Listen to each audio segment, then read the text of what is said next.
এখন আমি যখন ৳১,০০,০০,০০০ জেনারেট করতে পারছি, আমি চাইলে ১০ কোটি করতে পারব, ১০০ কোটি করতে পারব। কারণ আমি সেই প্যাটার্নটা জানি। আপনি শুরুতে করছিলেন ৳৫০,০০০ দিয়ে।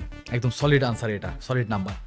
এই ৫০,০০০ যখন কোটিতে পৌঁছাইলো, সো ওই ৳৫০,০০০ যখন হাতে ছিল, ওই বাঁধন আর এই বাঁধনের মধ্যে পার্থক্য কোথায়? হ্যাঁ, আকাশ পাতাল পার্থক্য। মানে বিষয়টা যদি আমি বলি, আমার শরীরের মানে কাঁটা দিয়ে দিছে বিষয়টা ওইরকম। যে তখনের আমার চিন্তাভাবনা ছিল যে আমি কোনো রকম মাসে ১,০০,০০০, ২,০০,০০০, ৩,০০,০০০ সেল করব। আমার এখান থেকে তো কমপক্ষে আমার ৳৫০,০০০, ৳৮০,০০০ লাভ থাকতেছে, প্রফিট থাকতেছে, এনাফ।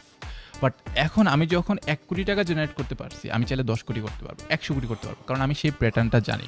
হয়তোবা আমার কাছে এখন সেই সোর্স, ইনভেস্টটা ঐরকমভাবে নাই। থাকলে আমি ইনশাআল্লাহ করে দেখাবো এন্ড আমি করব। আমার ওইটাই কিন্তু এখন আপনি ভাবতে পারেন যে বাঁধন ভাই হয়তোবা একটা লেভেলে পৌঁছায় গেছে। বাট আমার মতে আমি এখনো কিছু করতে পারি নাই। যতটুকু হইছে আলহামদুলিল্লাহ, বাট আমার এখনো অনেক কিছু করা বাকি আছে। তবে ৳৫০,০০০ মধ্যে যে হ্যাপিনেসটা ছিল হয়তোবা এখন সেটা পাচ্ছি না। কারণ ভাইয়া তখন ৳৫০,০০০ মানে অনেক। অনেক আমার জন্য অনেক ছিল। এখন একটা সিঙ্গেল প্রোডাক্ট, যেমন আমার রুমের এসিটা বা একটা সিঙ্গেল গ্যাজেটের ভিতরে আমি কিন্তু ৳৫০,০০,০০০ খরচ করে ফেলতেছি। তো তখনের এখনের পার্থক্যটা, মানে যে হ্যাপিনেসের পার্থক্যটা, এটা আমি কখনোই টাকা দিয়ে আমি কনভার্ট করতে পারব না। কারণ ৳৫০,০০০ ভ্যালু তখনের সময় আমার কাছে অনেক বেশি ছিল।